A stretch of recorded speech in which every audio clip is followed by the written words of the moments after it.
Chiara for the great moderation of the panel. And next we will have our invited talk, and it's my pleasure to introduce to you to Subara Kampampati, or just Rao, probably as most of you know him. He works in Arizona State University, where he leads the highly successful group of Yochan about human-robot interaction and explainable AI and more things. Like it's a really highly diverse research lab that you have there. And well, I could speak hours about all the achievements of Rao. He has been president of AAA. He has won multitudes of research and teaching awards. I really recommend you going to his webpage because he has a really funny webpage and YouTube channel, which I recommend you to check out. And in general, I think that Rao doesn't need much introduction here at ICAPS. I'm pretty sure all of you have already heard of him. I want to highlight that he was the one starting the Festivus tradition at ICAPS. So hopefully we will get some of that today in the talk. I'm looking forward to it. And I would conclude my introduction saying that I think Rao is the closest that we have to a rock star in planning. So he has even his own IMDb page. So that's something worth mentioning. So before I give the speak to Rao, I would also tell you that we will be recording this session. So just so that you know, if you participate, well, we are recording this. So with that, Rao, I think.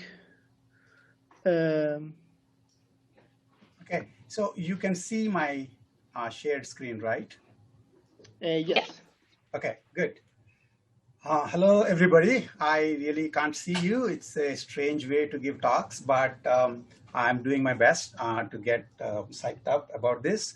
I'm going to be talking about this reasonably long mouthful of an idea called Polanyi versus planning around AI's new romance with tacit knowledge. So let's see if this thing works. Yeah.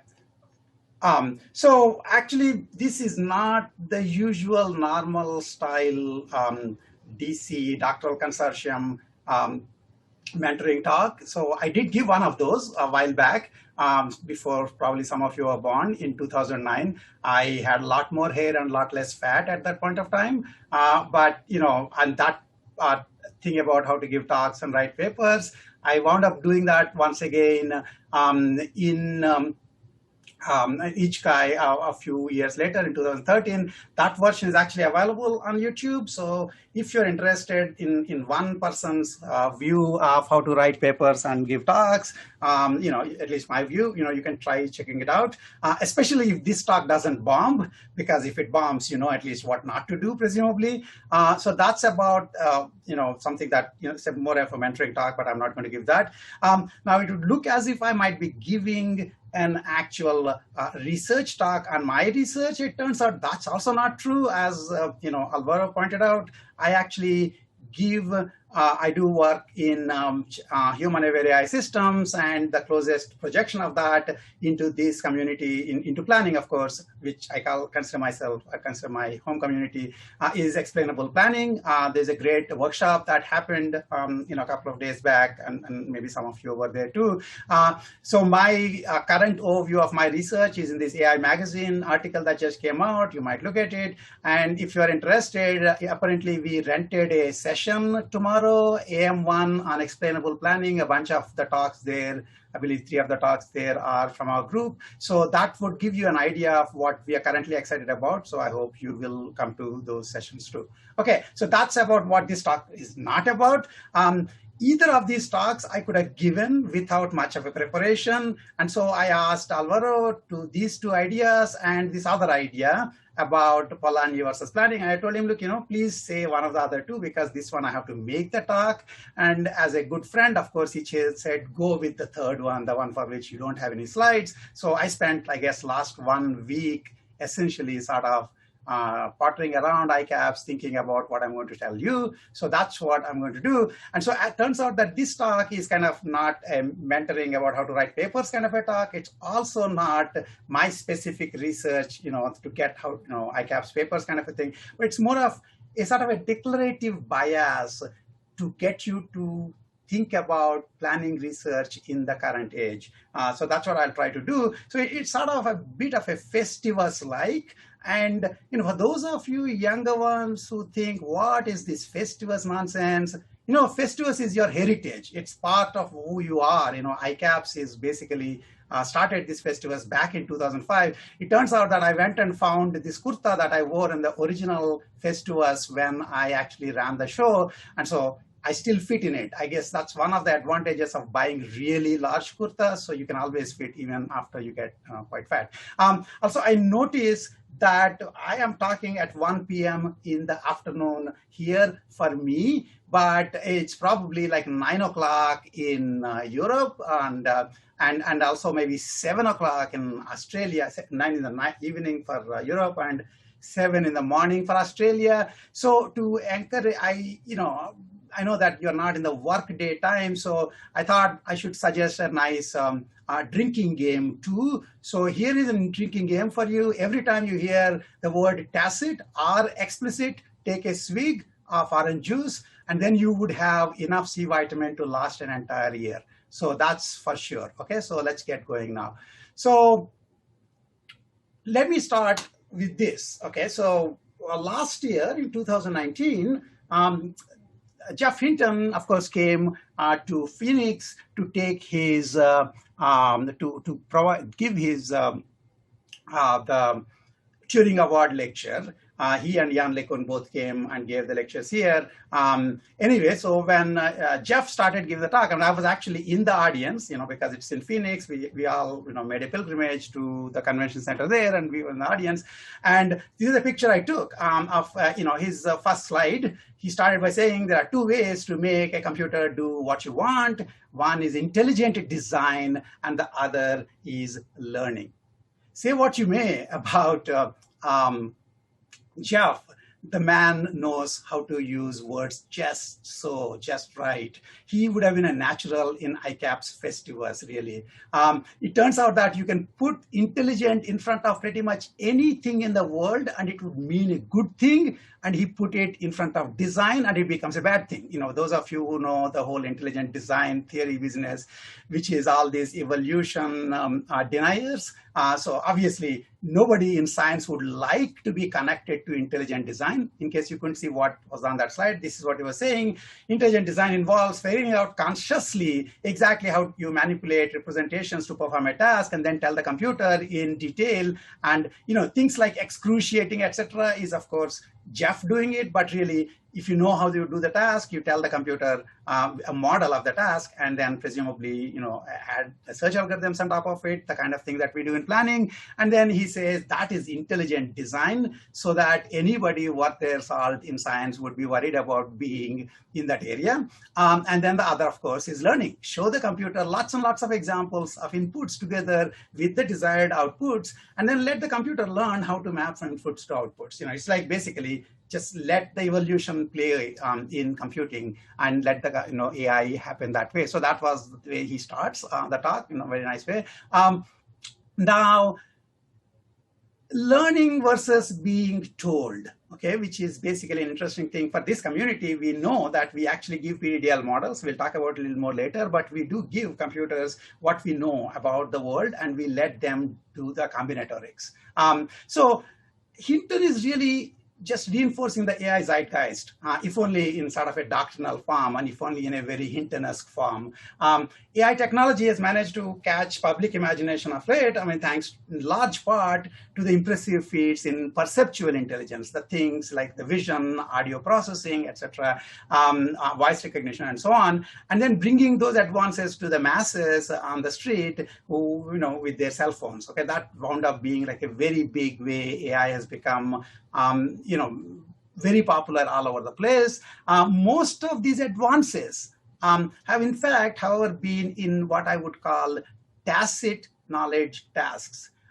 Tacit knowledge tasks, we'll talk in a minute, is basically these tasks that we do but we have no clue how we do. So if you were to make a theory of how people see objects, ask computer vision people. They've been trying to do that, and it was an abject failure. Abject with a object with the O. But anyway, it was a failure, and so it was actually, we don't know how we do voice processing. We don't know how we see the world. And so these are tacit knowledge tasks. And intelligent design approach, of course, fails, because if you don't know how to do the task, and if you tell the computer how to do it, it's going to be the wrong way to do it. But then the interesting question is, are tacit knowledge tasks really the only thing and are everything? Though, interestingly, this community looks at this problem in a slightly different way from the rest of the world, especially people, let's say, robotics or vision community. Basically, we do realize that, in fact, there are many tasks for which there is a human know-how, about the domain models and so on. And that's what we started from. That's what the whole PDL model stuff is. So when you're thinking about it, that's where we start thinking about Polanyi's paradox. Polanyi is this polymath, Hungarian, who wrote, among many other things, he's a philosopher. And one of the things that he did was writing this book about tacit dimension, the tacit dimension, which is basically, he started talking about tacit knowledge, his definition from Wikipedia shown there. Essentially, as I said, it's the thing that we know how to do, but we don't know how we do it. We are not consciously aware of how we do this task.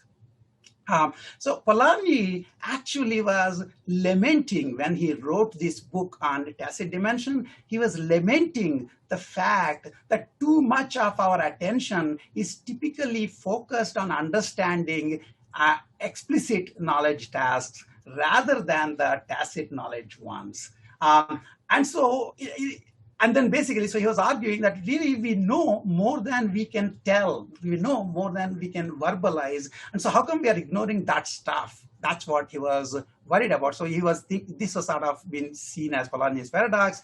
And to understand how inculcated it is in our psyche about these explicit knowledge tasks, remember things like this Feynman thing saying, if you want to master something, teach it, okay? It turns out that actually really only works for explicit knowledge tasks. That's the same way, say, if you really want to understand how to do something, program it. Tell me if anybody who programmed like a transformer-based language completion or ConvNet-based vision has figured out any more about how we see the world or how we complete the language. That's not at all the case.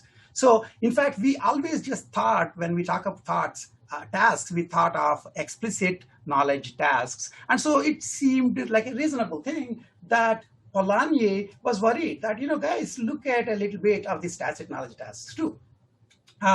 In fact, this is a slide that we have shown a couple of years back in a talk that I gave at ICAPS, that, if you just look at the types of intelligences that people show, human kids sort of come into this world showing perceptual and manipulation intelligence, then emotional intelligence, then social communicative intelligence, and then finally start showing cognitive and reasoning intelligence. And this is sort of almost like the human kids, when they come in, they have sort of animal-like intelligence abilities that they're able to show already, and then they grow over and they start showing this cognitive reasoning, which we sort of have connected to human civilization. Okay. So interestingly, if you haven't already thought about it, AI systems develop exactly in the opposite way. right? We were essentially creaming, Deep Blue was creaming the chess champion Garry Kasparov way before Deep Blue can recognize a little chess piece on the board, because vision was not something that AI systems were doing before, but they were doing cognitive and reasoning tasks quite a bit before. Okay, this is something that people in planning should really, really remember and understand. Not the people who come into AI after AlexNet thinking the only thing that we need to do is start from vision and somehow build a human, but people in planning know better, essentially, which is exactly why I keep making fun of this, that show me an AI expert confidently proclaiming that in future, AI will not only just learn, but will also be able to reason too. And I'll show you someone who entered AI via newspaper headlines after AlexNet, because after all, AI has been doing reasoning way before it started doing tacit knowledge tasks like perception. So keep that in the back of my mind. It turns out that it actually explains quite a bit of what goes on in AI. It's after all easier to program computers on aspects of intelligence for which we do have some kind of conscious theories. They may not be foolproof, but at least we know how to write a couple of PDL operators for various planning domains. But try writing an operator for vision task. You have nothing to write because you don't actually know how vision is done by us. So it turns out that for these explicit knowledge tasks, the progress in reasoning and cognitive intelligence happened much faster because we actually first started telling the computers at least partial models of how to do those tasks and automated it with combinatoric search and various other things. We are not particularly conscious at all of perceptual and manipulation and those sorts of intelligences. And so we had to depend on making machines learn exactly the way we did, which is basically learn from observation, data, demonstration, experience, and so on and so forth. Okay.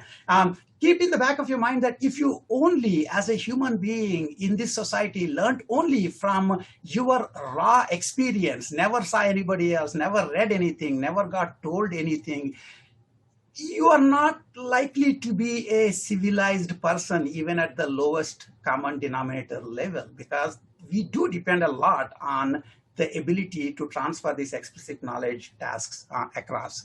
But things like, how to walk, etc., you just have to do it yourself. Nobody taught you how to walk. And nobody taught you how to speak, at least in the beginning parts.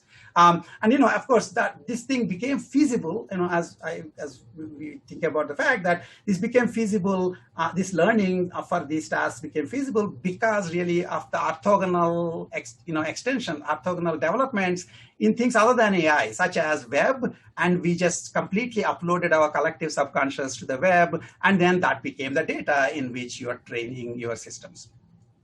It's also useful to realize that actually if you take an intro to AI class as against a machine learning class, both of which should be really well connected, but the difference you will wind up noticing is that much of AI tends to, at least the textbooks, tend to be oftentimes inference focused. And so you can think of these two broad ideas, inference versus learning focused approaches to AI or intelligent agent design. In the case of inference focus, which is the kind of thing planning people always did, you sort of assume that models are available. So you're sort of looking at explicit knowledge tasks. Whereas representations are available. There's no such thing as learning representations. We generate representations and we write our knowledge in that representation. And then we generate algorithms that will basically be able to search through configurations and do reasoning with respect to that. So it's sort of inference focused. We do make a little promise to ourselves saying, one of these days we're going to do learning. But oftentimes we don't really get up to that, at least for quite a long time. People didn't get up to that. And so inference winds up being in the foreground. And it's great for explicit knowledge domains with good models. And of course, AI development followed this direction for much of its history, and much of the planning literature has done that too. And one of the things I would try to get you to believe is that this is a great thing, because being human involves doing both explicit and tacit knowledge together. Okay. On the learning focus side, you make the opposite. It's sort of, I think it's like the earliest versions of this have been connected to things like subsumption architecture, which is assumed that agents have no a priori models, focus on learning even the primitive models and representations, you wind up at least getting a sort of a typically reflex agent, and then sort of promise to yourself that one of these days we start doing reasoning and longer term decision making, etc., etc. So this idea typically, this idea tend to postpone inference and reasonable for tacit knowledge domains with no good models, but a lot of examples and experience generators. And there's been significant research progress in this side more recently, especially after AlexNet, after 2013. And that sort of got us to a point where, as I think Andrew Yang put it, anything humans can do in a few seconds, computers are able to do, okay? That's great, amazing that computers are now able to do anything that humans can do in a few seconds. But if humans only did what they can do in a few seconds, you will have precedents like ours right now, okay? So humans plan, humans make long-term reasoning, humans do all sorts of explicit knowledge based reasoning and so on. And so they sort of both have to be combined for humans. And so in fact, and I already mentioned as to why this specifically the tacit knowledge tasks being, our ability to do that wound up increasing, catching public imagination already, but I don't want to go into more. But, certainly people like being able to use the fact that their cell phones can recognize their voice, they can complete their sentences, etc. These are very, very useful abilities, but that's not necessarily the full story of intelligence or intelligent behavior. Okay, one other thing I want to mention just before, since I came very close, and some of you must be thinking about this. Rao is talking about explicit versus tacit knowledge. I already know about system 1 and system 2, which is basically Kahneman and Tversky did this. I talked about it. By the way, system 1 and system 2 are essentially theories. There is no part of your brain called this part is system 1, this part is system 2. It's just a metaphorical way of thinking of the brain's abilities, human brain's abilities. And that system 1 tends to do reflexive reasoning and system 2 tends to do deliberative reasoning. Having said that, there is somewhat of a difference between system 1, system 2, and explicit and tacit. I want you to understand it as we're going forward here. Most tacit knowledge tasks do get handled by system 1. Okay. However, explicit knowledge tasks can start in system 2. You start doing things deliberately before, but may get compiled into system 1 reflexive behavior for efficiency. In fact, people have said that civilization progresses by the ability to do many more things without thinking than you started with. So originally when you started, figuring out how to do differentiation, you were doing limits f of x plus h minus f of x by, h limit h to 0. But then if you kept doing that, you would be very much behind times in terms of the ability to do differentiation. So you compiled it down and you started actually doing some of this stuff reflexively. Even though the explicit knowledge tasks that got compiled into system 1 and tacit knowledge tasks that really stay in system 1 are sort of in both system 1, there's still a difference because it's the difference between just an assembly program or an assembly program that got compiled from a higher level language. In the later case, if the assembly program fails, the higher level language you can actually localize the failure in the higher level language program, and that's how we wind up debugging. Symbolic debuggers work that way. So this is basically interpretability aspects come into play when you have explicit knowledge models. I can't resist showing something that was printed way before probably most of you were born in doctoral consortium for sure. In 1989, there was AI magazine had this huge raging controversy, AI area as well as planning. And so magazine ran this thing about universal planning and almost universally bad idea. That's what Matt Ginsburg was saying, because Marcel Schoppers basically said, look, why don't you want to start with something like a PDL model? Those days there was no PDL, but compile it down to a reflexive policy. So you essentially solve lots of problems upfront and just remember the solutions, more or less, memorize, okay? And Matt Ginsburg basically writes a whole bunch of pages pointing out that the combinatorics are such that the table in which you want to remember is going to be huge. And so it's a universally bad idea, and that you want to think sometimes when you wind up doing this, right? Now, times have changed right now. We no longer think so we're not so worried about space versus online computation trade-offs. In fact, we are very happy to throw online computation time into space so that you can put your policy in terabytes if you want, as long as you can just answer the question very quickly. And that trade-off is a different one from whether the originally you had explicit knowledge or not. That is something that I want you to understand as we go forward. Okay, so now Polanyi's paradox is what we talked about, but as you can see while I was talking, really there's a bit of a Polanyi's revenge that's been going on in AI, right?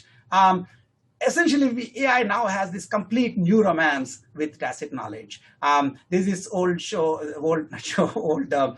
the story about Archimedes, who, drunk by his, the fact that he discovered this idea of fulcrum and a lever, said, "Give me a lever and a place to stand, I can move the world." Okay, and so it's sort of like that. We are right now saying, give me a big enough GPU, a large enough data set, and a deep enough network. I will create you AGI, just not even human level AI, just AGI altogether completely.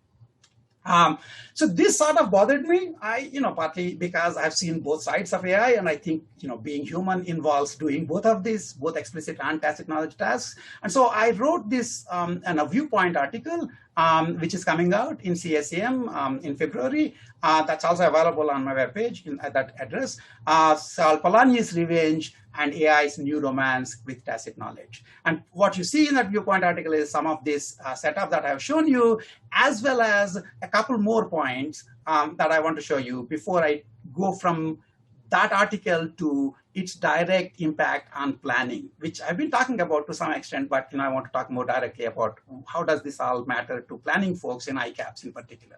Okay, so there's this data versus doctrine tension in the world that you live in. Polanyi basically was worried that you're only working on problems for which there is explicit knowledge, there is doctrine, and let's just work also on tacit knowledge. But now we have went almost the other way. AI is basically, we are mostly only working on tacit knowledge tasks. It's almost become fashionable to take problems with explicit knowledge models such as Sudoku and convert them into a bazillion examples just so that you can say, I did deep learning, okay? So it's almost like, forget about going from data to knowledge. There is an entire cottage industry about going from knowledge, explicit knowledge, to data, just so that you can then give it to some transformer or something, and then try to recover the original knowledge you started with, and essentially write a paper. As strange and exotic as it sounds, it's being done.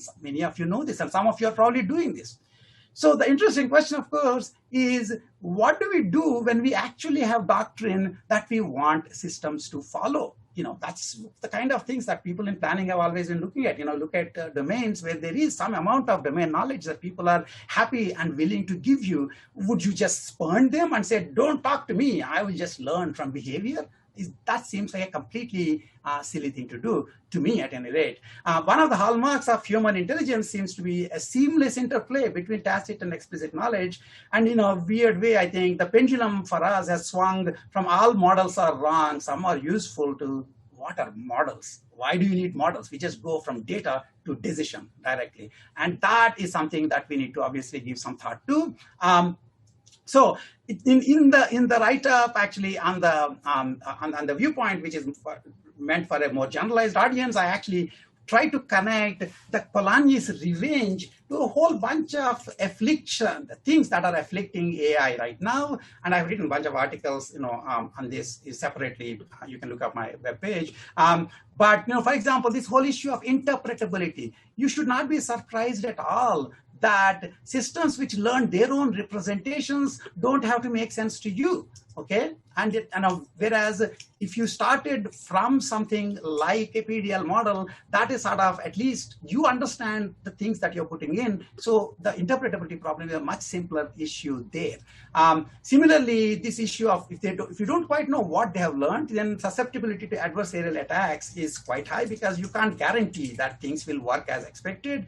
And finally, of course, probably much more interestingly, susceptibility to data set bias. The two things that are going on the right-hand side. One is GPT-3 being given prompt saying to Muslims, and irrespective of what you do, many of the completions that it comes up with is that the Muslims were involved in some bad thing, like they killed people, they got killed, they did something, etc. It's a completely nonsensical thing in a civilized world for us to talk about. And yet it's not surprising, because OpenAI, the GPT-3 essentially learned from our collective subconscious. We do have crazy thoughts. We do have thoughts that we don't say it aloud, unless you're impetuous and you have very poor emotion control, impulse control. You don't talk about this. The way this happens is what the system one generates, the system two can stop from being explicitly said by you. So there is a control that goes on, and we don't do this. And of course, it's not surprising that you wind up having these problems. And so this is something, the bigger sense of how the fascination with tacit knowledge can get us into trouble. So the question, of course, is when do you learn from examples versus when do you take knowledge from the humans? It's obviously you can delude yourself in both cases. Planning community, as I'll show you in a minute, was hoping for superhuman humans who will be able to tell the planner how to decide whether node number 7539 should be removed from the search tree or not. That was for a while the things that we did in things called mixed initiative planning. We were expecting way too much. We were expecting humans who had no life to begin with. And on the other hand, this other side is saying there is nothing humans can tell us. We'll just try to learn from data. And so clearly figuring out when is it you're supposed to learn and when is it supposed to ask for data is something that requires some wisdom. And so I have my own version of the serenity prayer that Christianity has, except for this purple robot. It says, human, grant me the serenity to accept the things that I cannot learn, and data to learn the things I can, and wisdom to know the difference. And part of this talk is to try to give you at least a little bit of that wisdom. Some of you already possess it. Some of you have shown that you don't have that wisdom because some of you have written papers that I'll be naming names on in a minute. But it's the kind of thing that we need to figure out. And an approximate idea is where the explicit knowledge is available easily, we should use it. And we try then, of course, that opens up interesting questions as to how to bridge that with tacit knowledge, which is something that we will talk about. Okay, let's get to now the planning part of this and how this whole thing projects onto planning. ICAPS style planning, the mainstreamish ICAPS style planning, automated planning has, for the most part, focused on explicit knowledge tasks. Our central conceit has always been that there are many domains where people have explicit verbalizable knowledge about the task. And so basically we focused on model specification languages, whether it is strips, PDDL, sharp schemas, REDL, etc., to make easier for people to write the knowledge that they want to verbalize, and then developing efficient off-the-shelf planners for handling these models. Okay, so explicit knowledge in planning is like all over the place. We have to admit this. In ICAPS, we can't say explicit knowledge doesn't matter, because then what the heck are we doing, in most of the work that we are doing. So planning community has always taken the easily available explicit knowledge from human designers. We, in fact, supported even approaches that are even more knowledge intensive, providing, for example, control and abstraction information, trying to get it from humans. We, as I said, expected superhuman humans who had nothing else to do other than give us models sometimes, okay? So there is explicit models such as PDDL that is easy enough, but we also expected sometimes control information, control rules, etc. So in fact, the last time around I was this riled up about knowledge and explicit knowledge was back in ICAPS 2003, which that slide there, where I was sort of ranting about knowledge-based planning and whether we are actually comparing Fahim and Dana, or are we comparing two planning algorithms with respect to some knowledge bases. That becomes kind of interesting. So we had these issues, but we certainly were open to using explicit knowledge. But lately, there are some quixotic attempts at best to jump on the pixels to decisions movement, even for domains where explicit knowledge is easily available. I don't know whom we are trying to impress doing that, but certainly there is work of that kind that's being happening in AI itself, as well as in the planning community in general. So this essentially is the way Polanyi will come into planning with his revenge. And the Polanyi comes to planning through RL, reinforcement learning. That's the general way to think about it. So let me talk about 2 slides worth of that connection between planning and especially deep reinforcement learning. So if you view planning as the problem of going from model to policy, I'm basically looking at these little pictures that I happily clipped from Mike Littman's nice talk in PRL workshop. If you view planning as the problem of going from model to policy, reinforcement learning is really going directly from experience to policy. So it doesn't think about model, it's just try to learn the policy from experience. Planning is try to infer the policy given the model. Now, there's a version of reinforcement learning called model-based reinforcement learning that has this intermediate step, which has a model. And so you can learn that model in vanilla RL. You learn that model from just experience, and then you use that model and to do inference to get the plans, okay? And then plans become the policy. Okay, so model-free RL doesn't even bother with the intermediate step. If you're thinking about model-based RL, I would like you to think in terms of just normal learning can go from data to category decisions, but then most learning goes from data to hypothesis to category decisions, and it is hypothesis intermediate point, while it is not theoretically needed, winds up providing us a nice way to inject interesting biases about the world in which we live in. So similarly, just as you can bias the hypothesis, we can bias the models that are learned.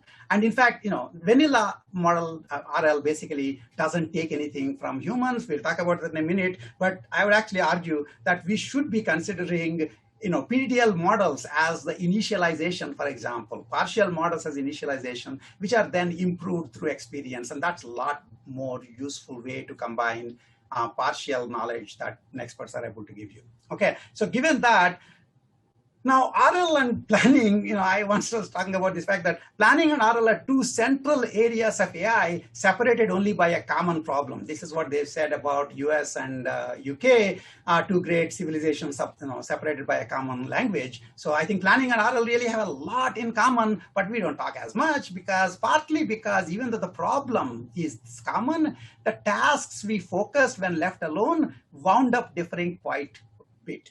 Planning people, that is, ICAPS planning people tended to look at explicit knowledge planning tasks, whereas RL folks mostly tended to focus on the tacit knowledge planning tasks, the cart pole balancing, the grasping manipulation, and some of the greatest, neatest, feats of deep reinforcement learning have been in manipulation, robotic manipulation, because those are things for which we don't know how to write any easy explicit knowledge schemas, and so they are able to learn with some simulators, working on simulators. We'll get to the simulator in a minute too. Now, Polanyi comes to planning through this deep reinforcement learning these 2 ways. One is, why even bother with planning step when you can just learn the policy, go model free. If you go model free, planning is not needed at all. There's no intermediate step. The second is, why bother with taking explicit knowledge when you can learn the model in your own representation, the one that you made up. This is the whole representation learning aspect from experience, okay? Which is typically results in learning inscrutable models. Both are certainly reasonable stances. Both of these are certainly reasonable stances for tacit knowledge tasks. I hope you're taking your orange juice. But quite quixotic for complex tasks that involve both explicit and tacit knowledge, both from the point of view of robustness of the solutions that we come up with and the interpretability of those solutions, as well as the operation of our AI agents. So that's something that you want to keep in mind. And so that's how the Polanyi's revenge is coming to us. This is a small digression I want to make. RL folks, for strange reason, even though by definition there was nothing about RL which says you should not be taking knowledge from outside, because after all, the model can be biased with partial, biased from, to begin with before the learning happens. And there has, over a period of time, RL essentially has decided that they don't like taking knowledge, but then they know that they can't really learn from experience. I mean, learn to drive from experience would involve that, like that car falling, and then when you fall, I learned from your experience, not you, you die. Okay, so since getting experience in the real world, raw and tooth and claw, can be quite deleterious to the robot's health, many RL systems actually work with externally supplied simulators, but still bristle at taking any explicit knowledge. It's sort of funny because simulators are made by humans. We don't mind taking the simulators, but we don't like humans giving us knowledge. That's kind of the bitter lesson versions that you can interpret, from Richardson's essay. It's highly unlikely that for explicit knowledge domains, simulators are easier to provide than partial domain knowledge. If you require me to provide a Bloxworld simulator, I probably will write a Bloxworld PDL model. I will then throw in some sort of an action, evaluator. Unless I'm really taking something way beyond what we call Bloxworld. So in general, this issue of simulator, do realize that simulator is a way humans wind up providing very useful knowledge for RL, and that's something to keep in mind. In fact, something along these lines will be talked about by Leslie in her talk, a couple of days later. Okay, so deep reinforcement learning is amazingly good with these wiggly worms. This is the open AI thing that I just copied from. Essentially, they can learn how to do locomotion quite well. And you can't write a PDL model with that, okay?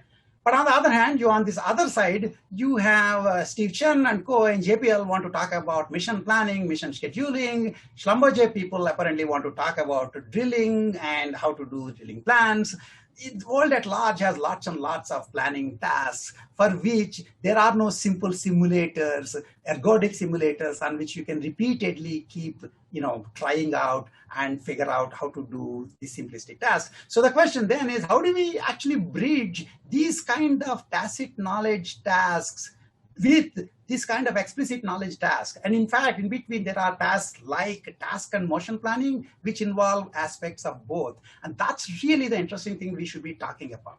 Okay, now, whenever those kinds of things happen, neither the bottom up going all the way up, nor the top down coming all the way down doesn't make too much sense. We have to consider ways of combining the best aspects of both directions. And that's something that I want to convey in the few remaining minutes I have. Okay, so how do we plan around AI's new fascination with tacit knowledge? Well, first idea is join the romance. Many of you are doing it, and at least some of you are doing it. Basically, after all, every explicit knowledge task can be converted into a tacit knowledge one if you just try a little. Okay, so for example, you can take PDL models, take pictures of it, and then it will become an image. You can have CNNs, GNNs, transformers, or even performers that just came out yesterday to analyze them to recover the model. In fact, of course, performers would be useful in more sequential data. So for example, use PDL model and FF to generate a ton of planet traces, submit these traces to some sequence learning algorithm. Again, one of your favorite ones. Jump on the pixels to decision bandwagon, take pictures of the transitions of the block world configurations, and try to see if we can somehow recover some sort of Bloxworld model that can be fed to FF, and then pat yourself very happily on your back. These are a ways. In fact, there are papers for all of this. I just didn't want to specifically name those papers, but many of you probably know these papers. If you ask me nicely on DM, I'll send you citations for people who have published these papers. Let me just say I'm not a huge fan of this direction, because in some sense you are trying to just go bottom up, take something which has explicit knowledge and are trying to solve it as a tacit knowledge task. Of course it can be done, but what is the advantage? It seems like it actually has all these other issues such as interpretability, robustness aspects coming in. The other one, which is the recommended one, and this is actually the dense slide, and then I'll look at some pieces of it, which I hope some of you will consider. Again, there are many, many good things that can be done. These are things that sort of occurred to me from my small brain. You really want to combine and make the sum greater than the parts, okay? Look at, for example, tasks that involve both explicit and tacit knowledge components, motion and task planning. That's been a great area. I would love to see how those will benefit.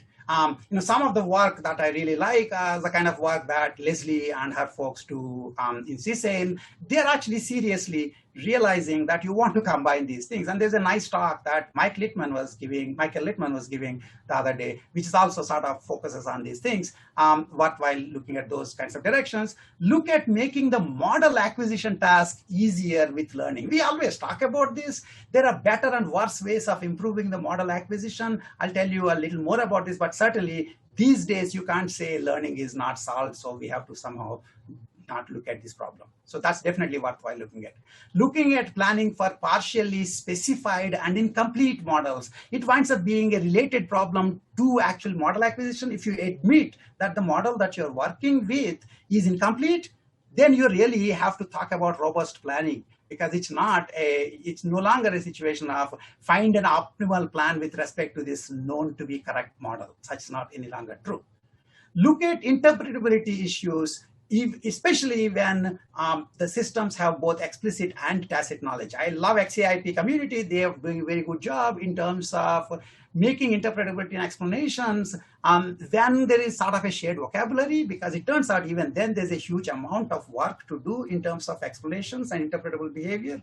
But when there is no shared vocabulary, that becomes even more challenging. There are interesting directions that are being taken. I will talk a little about this, but certainly those are directions worth looking at.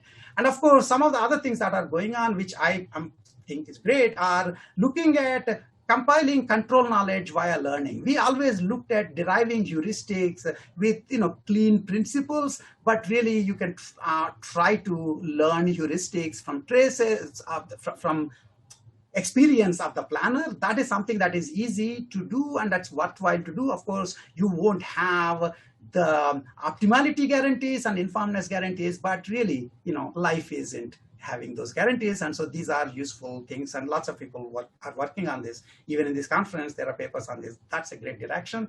And finally, look at generalizing planning technology in cases for non-declarative representations, especially for those places where you are stuck only with a simulator, people don't want to write you a domain model. There's some people have already started working on this too. And these are, I think, recommended directions. They're worthwhile looking at. Next, what I want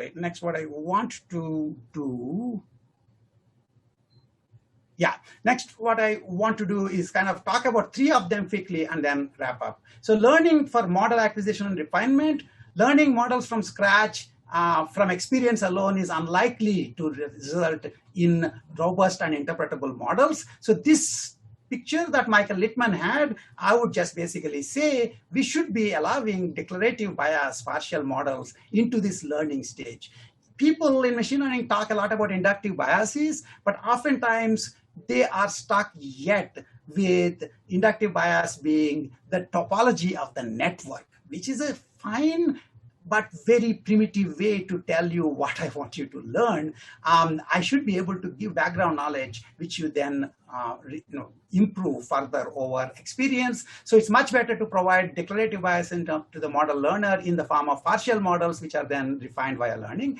These are not work that's done. I'm just saying these are directions that you might want to look at.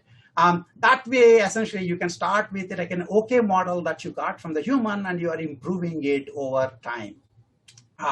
From experience. And it also allows for interpretability that way, because you're still sticking to something that the humans started you off on. Learning models from text meant for human consumption is also an extremely fruitful direction. This is a great way we can interface with all the advances in NLP right now, because you can take, long back people used to do this, but that time NLP technology sucked. Now NLP technology is much better. So you should be able to read recipes and then get essentially some partial models, which then can be used possibly as the beginning stage for this model learning. So we actually have some work in Ichigai 2018 that you might look at, but there are other people doing this sort of work that's very useful. One thing that I would not suggest you do is recovering PDDL models from FF traces. If you have the PDL model, why are you then using FF to generate a whole bunch of plans, if only to invert these traces back into the model? Of course, you can say, because I will that way get a paper into the ICAPS planning learning track, but that's not a good reason to do it. So that's a very quixotic thing. That's not a worthwhile thing to do. Planning with incomplete models winds up being quite relevant here, because once a learner realizes that the model that it has, a planner realizes that the model it has is not guaranteed to be correct in any real sense, it needs to start thinking about robustness. It needs to start thinking about taking into account the fact that it has ignorance about the model.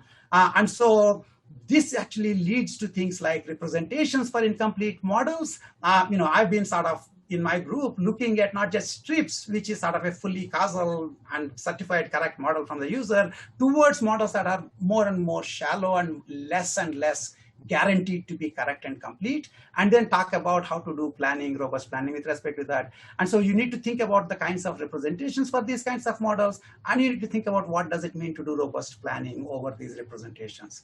Some examples from our own group include domain models with possible preconditions and effects that Tuan Nguyen has written a paper on in AI Journal in 2017, and of course planning problems with uncertain reward metrics, which is where actually a lot of work that's even now popular about diverse plans has come about.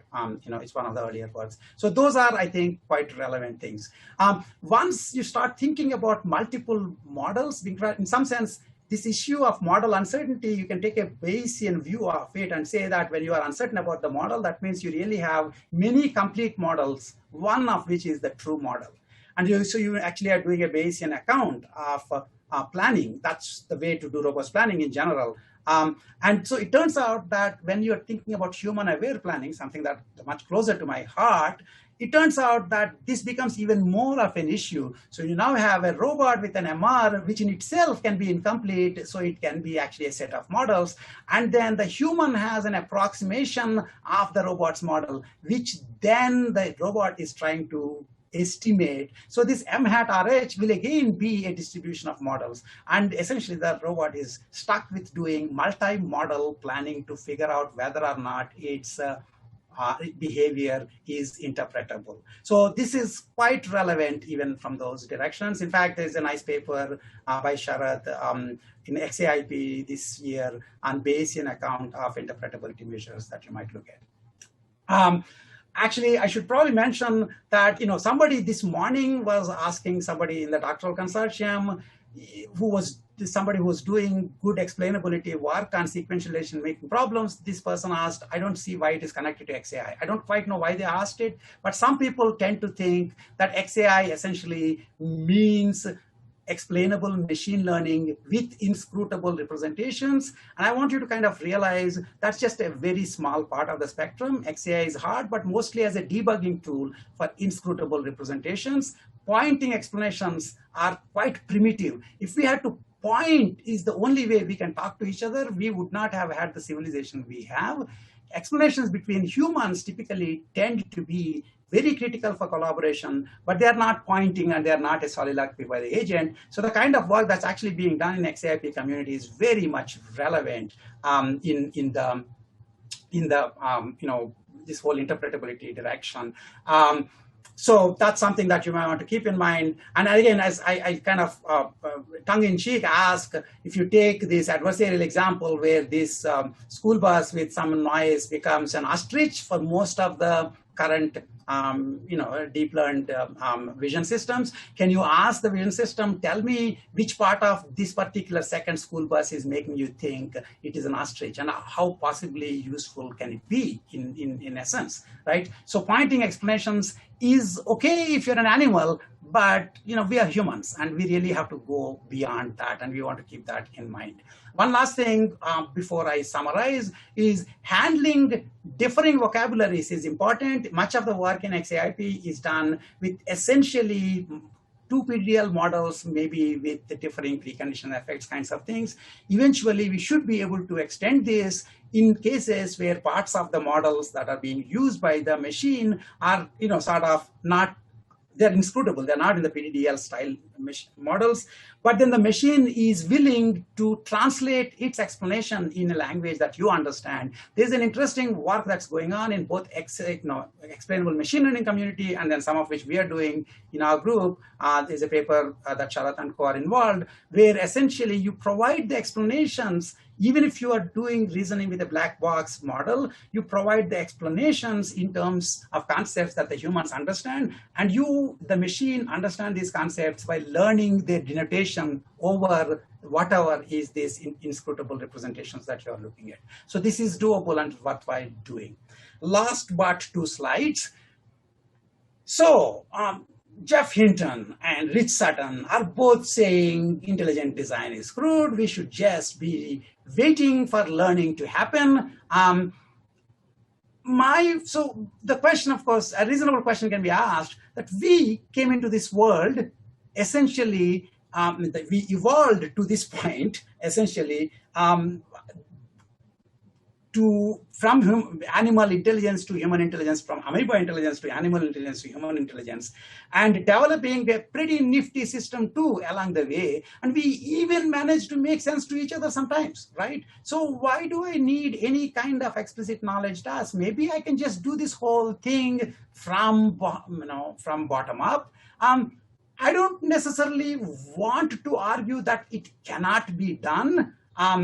But it might get done by the time of rapture, and I want AI systems to be able to work with tacit as well as explicit models before then. So think about it in this way, that you want to have these systems working right now, rather than saying, I want the Wiggly Worm to start doing NASA mission planning and let's see how it's going to happen.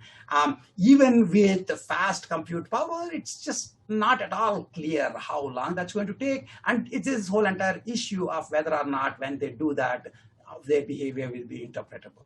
So we would really like to have interpretable AI systems with planning capabilities a little earlier than the rapture time. So summary, expecting explicit models for tacit knowledge tasks is as silly as rebuffing easily available partial models for explicit knowledge tasks. If you ever ask people, can you give me a PDDL model for how you see the objects? That's just as silly as them saying, let me figure out how you do blocks world just from pixel transitions. Makes no sense, because there's somebody who can actually tell you how it's done, and you can combine that. There are many fruitful directions for planning around AI's current romance with tacit knowledge tasks, without gratuitously adding 12 grams of performer or transformer networks to mission planning tasks. I'm all for combining these technologies, but I'm not a big fan of doing it just for getting the papers. Which brings me to why I'm showing my students' slide, because those are the poor guys who have to tolerate my harangues whenever they want to say, Rao, can we just put in a couple of graph neural network algorithms, for fun of it, and I'll just say, tell me why, tell me exactly how does this matter. And that is for that, as well as for at least actually letting me harangue them, and also I kind of tried many of these arguments on them. I thank them and I show you them. And of course, the purple robot is hopefully learning from my students, me and rest of us humans, on how to grant it serenity to accept the thing it cannot learn, and data to learn the things it can, and the wisdom to know the difference. That said, I will end with this summary slide of join the romance, which I'm not particularly a fan of, and combine to make the sum greater than parts part that I think is more fun to do. And I thank you for your attention. I'm done.